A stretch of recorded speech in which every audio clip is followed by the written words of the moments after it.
एस्ट्रोलिनियर channel में आपका स्वागत है। आज हम बात करेंगे कि योगी आदित्यनाथ मुख्यमंत्री बने तो किस दशा में, यानी कि जो योगी आदित्यनाथ की कुंडली के बारे में पहले भी बात कर चुका हूं, जो कि आप बोर्ड पर देख रहे हैं। लेकिन अभी मेरा विषय जो चल रहा है वो केतु को लेकर है और केतु के एक्टिवेशन से संबंधित है। तो जो मुख्यमंत्री वो बने पहली बार, तब उनकी केतु के दशा जो थी उसकी शुरुआत हुई थी, और उस दशा की जैसे ही शुरुआत हुई अचानक उनको मुख्यमंत्री बना दिया गया। लेकिन अभी 10 मार्च 2022 को वो बाकायदा इलेक्शन जीत के मुख्यमंत्री बनने जा रहे हैं। तो ये किस कारण से हुआ? क्या वो राजयोग जो है उनके कारण से हुआ या केतु का भी कोई रोल है? जैसा कि मैंने इससे ठीक पहले वाली वीडियो में बताया था, जो पार्ट 1 करके है, ये पार्ट 2 है। तो जो उसमें केतु ने ही सर्वनाश कर दिया।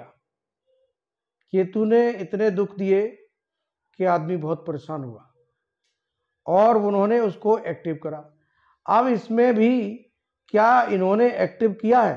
तो आप जानते हैं कि वो एक मठाधीश है, मठ में रहते हैं। तो केतु एक्टिव होता है वो आपके पूजा पाठ, मंदिर बनाना, मंदिर में काम करना, मंदिर, तो वहाँ मठ में मंदिर का कार्य लगभग चलता रहता है और वो उसकी देख रेख भी करते हैं और उसका जो फंड होता है रिलीज करते हैं और तमाम बातें। अभी तो उन्होंने मुख्यमंत्री बनने के बाद बहुत मंदिर, राम मंदिर का पूरा निर्माण करवाया है, उसमें पूरा सहयोग किया है और इस तरह के काम किए। तो केतु का संबंध मंदिर से ही है।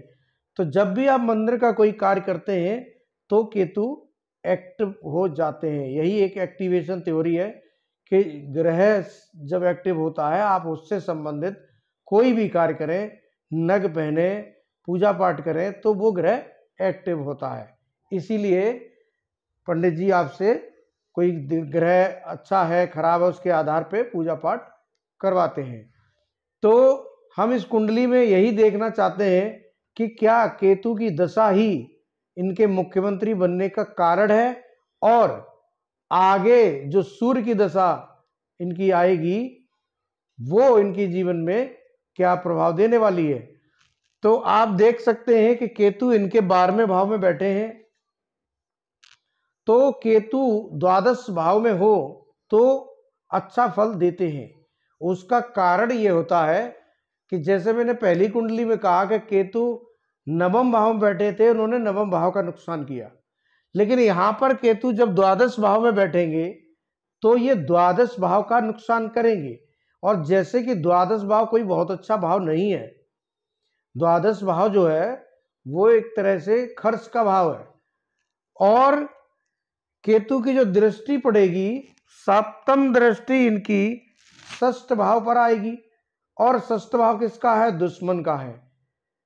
तो इनके प्रभाव में दुश्मन कभी भी खड़ा नहीं हो पाएगा, क्योंकि जो केतु की दृष्टि जब पड़ती है दुश्मन पर तो दुश्मन कुछ बिगाड़ नहीं पाता है और दुश्मन हर हाल में हार ही जाता है। तो इसीलिए कहा जाता है कि राहु केतु अगर द्वादश भाव से संबंध बना रहे हो तो ऐसे व्यक्ति से लड़ाई झगड़ा नहीं करना चाहिए। तो केतु के मात्र और मात्र द्वादश भाव पर दृष्टि पड़ने से जो एक योग बनेगा, और दूसरा केतु की जो एक दृष्टि पड़ेगी आपके अष्टम भाव पर, तो जिसकी दृष्टि छठे और अष्टम भाव पर केतु की पड़ रही हो तो फिर ऐसे व्यक्ति का कौन मुकाबला करेगा। इसी केतु ने इनको तब मुख्यमंत्री बनाया और अब फिर बना रहे हैं। इसके बाद इनकी सूर्य की दशा आएगी। जब सूर्य की दशा आएगी तो फिर ये, चूंकि ये इनकी लगन की दशा है और सूर्य बुध और शनि जब ये राजयोग देते हैं तो ये केंद्र में चले जाएंगे। जब केंद्र में एक अच्छे पद को प्राप्त करेंगे, क्योंकि वो सूर्य है, और ये केतु अपना काम कर रहे हैं इस समय, जैसा कि मैंने बता दिया आपको, इसलिए ये मुख्यमंत्री बनने जा रहे हैं। तो अगर किसी का भी द्वादश भाव में केतु है तो आप पूजा पाठ मंदिर बनवाने के कार्य बेझिझक कर सकते हैं। बस कुंडली में कोई ऐसा योग ना हो जिसके कारण कोई नुकसान हो रहा हो। जैसे द्वादश भाव के स्वामी है यहाँ, अब यहाँ द्वादश भाव के स्वामी गुरु है, तो गुरु यहाँ स्वरास नहीं होने चाहिए या फिर केतु के साथ उच्च होकर नहीं बैठे होने चाहिए, तब फिर आपको इसके कुछ नुकसान भी झेलने पड़ेंगे। तो ये तो कुंडली देख के ही पता चलेगा, लेकिन यहाँ एक्टिव करने से 90% फायदे ही होते हैं। इसीलिए कभी कभी आपने देखा होगा कि कुछ लोग पूजा बहुत करते हैं और उनको बहुत फायदा होता है, लेकिन कुछ लोग पूजा करते ही परेशान हो जाते हैं।